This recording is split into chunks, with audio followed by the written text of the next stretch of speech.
বিপদ আসলেই প্রথমে বিশ্বনবী সাল্লাল্লাহু আলাইহি ওয়াসাল্লাম একটা দোয়া পড়তেন। তিনি পড়তেন ইন্না লিল্লাহি ওয়া ইন্না ইলাইহি রাজিউন। তাহলে বিপদ এলেই আমরা এখন থেকে ইন্না লিল্লাহ করব, নাকি হায় হুতাশ করবেন? একদল আছে হায় হুতাশ করে, হায় আল্লাহ রে মোর কি হইল রে, মই কি হরমু রে, মই কমবে যামু রে, এরকম বিলাপ করতে নিষেধ করেছেন বিশ্বনবী। কি করব, কই যাব, কি হবে, হায় হায়, এরকম হাহুতাশ আছে না? নাই।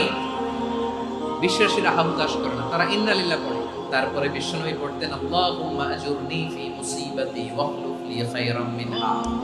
একসাথে প্রথমে পড়তেন ইন্না লিল্লাহি ওয়া ইন্না ইলাইহি রাজিউন, তারপর পড়তেন আল্লাহুম্মা আজুরনি ফি মুসিবাতি ওয়াখলুফ লি খায়রাম মিনহা। মানে আল্লাহ, এই যে আমি বিপদে ধৈর্য ধারণ করলাম, এটার সব তুমি আমারে দাও, আর যেটা হারালাম এর চেয়ে ভালো কিছু দিয়ে মেকআপ করে দিও, ভালো কিছু দিয়ে বদল করে দিও। সুবহানাল্লাহ পড়েন।